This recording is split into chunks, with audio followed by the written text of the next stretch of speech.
Si quieres preparar un pan de molde súper tierno y esponjoso en casa de un modo fácil y con poco amasado, quédate conmigo hasta el final porque te voy a explicar la receta paso a paso. En un bol grande ponemos 2 tazas bien llenas de harina o 500 gramos que primero las tenemos que tamizar.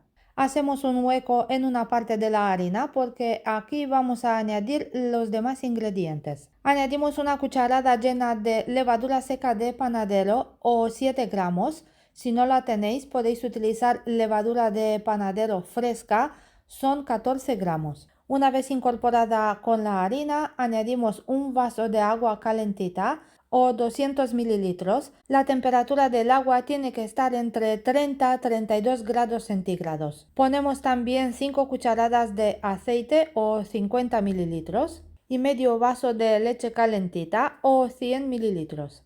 Pero antes, sobre la leche calentita, añadimos una cucharada de miel o si no la tenéis, podéis añadir una cucharada de azúcar. Mezclamos bien la miel con la leche y luego la añadimos sobre los demás ingredientes. En una parte de la harina, por la parte exterior, por ejemplo, añadimos también una cucharadita de sal. Y luego con la ayuda de un tenedor empezamos a remover para incorporar poco a poco la harina. Podéis hacer ese procedimiento con la ayuda de una máquina de amasado, por ejemplo, pero como podéis observar con la mano se hace también muy fácil. Cuando ya no se puede remover con el tenedor, lo apartamos y seguimos amasando con la mano hasta que tengamos toda la harina incorporada. Luego espolvoreamos un poquito de harina sobre la mesa y sacamos la masa del bol. Como podéis observar, en mi bol ha quedado unas 2 cucharadas de harina, porque dependiendo de la humedad que contiene cada harina puede entrar más o menos cantidad. Amasamos durante un minuto aproximadamente, luego formamos la masa en una bola y la dejamos aquí sobre la mesa, la tapamos con un poquito de papel film o con un bol y la vamos a dejar a descansar durante 10 minutos. En este tiempo las partículas de harina se van a humedecer y la masa va a ser mucho más elástica y no va a necesitar mucho amasado. Y después de los 10 minutos de reposo, amasamos de nuevo la masa durante un minuto, llevando siempre los bordes o las extremidades hacia el interior, igual como podéis ver en la imagen. El procedimiento es muy sencillo. En el caso que la masa se pega mucho de las manos, podéis espolvorear un poquito de harina. Luego le damos otra vez forma de bola, la tapamos con el mismo bol y la dejamos a descansar otros 5 minutos más. Y después de otros 5 minutos de descanso, fijaros cómo ha quedado la masa. No está nada pegajosa y se trabaja muy bien. Después de amasarla unos segundos más, le damos forma de bola y la ponemos en el mismo bol, pero antes untamos el bol con un poquito de aceite en el interior. Y también podemos untar la masa un poquito por encima con 2-3 gotas de aceite. Tapamos el bol con film de cocina y también con un paño limpio de cocina y dejamos la masa a reposar para que fermente durante 50 minutos más o menos, o hasta que doble su tamaño. En el caso que no tenéis mucho calor en vuestra cocina, porque la masa necesita un poquito más de temperatura para elevar más rápido, podéis calentar 5 minutitos el horno y luego introducir el bol dentro del horno con la puerta cerrada.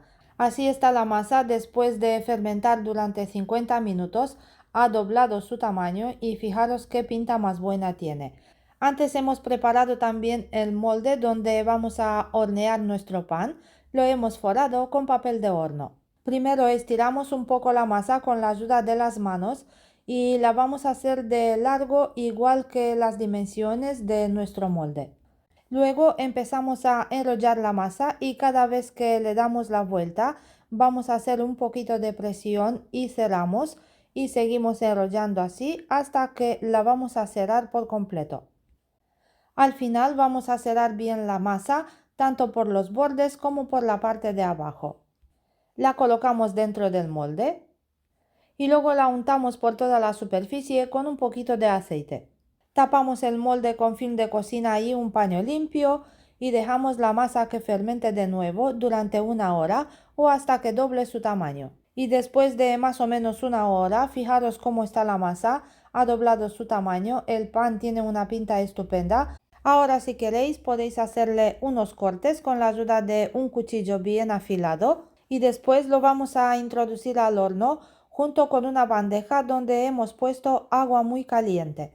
Es importante de introducir un recipiente con agua muy caliente dentro del horno para que el pan se hidrate durante la cocción. En la base del horno colocamos el recipiente con agua muy caliente y luego en la primera parte de abajo del horno vamos a poner el pan. Lo vamos a hornear a 200 grados centígrados, calor arriba y abajo, para unos 25 minutos junto con el recipiente de agua caliente. Luego sacamos este recipiente con agua y dejamos el pan otros 10-15 minutos aproximadamente o hasta que se ve bien dorado por encima. Así ha quedado mi pan después de sacarlo del horno. Ahora mientras que está caliente podéis untarlo por encima con un poquito de mantequilla porque le va a dar a la corteza un sabor exquisito. Lo dejamos que enfríe unos 5 minutos dentro del molde y luego lo sacamos sobre una rejilla junto con el papel de horno y lo dejamos que enfríe por completo. Y ahora que el pan ha enfriado os voy a enseñar cómo está por dentro también. Está muy tierno, muy esponjoso y como veis tiene una miga espectacular. Es ideal para preparar tostadas para desayuno o para hacer sándwiches y es mucho más saludable porque está hecho en casa sin ningún conservante u otro químico. Si os ha gustado la receta no olvidéis de darle un me gusta y también compartirla con vuestros amigos. Gracias a todos por estar aquí y hasta la próxima.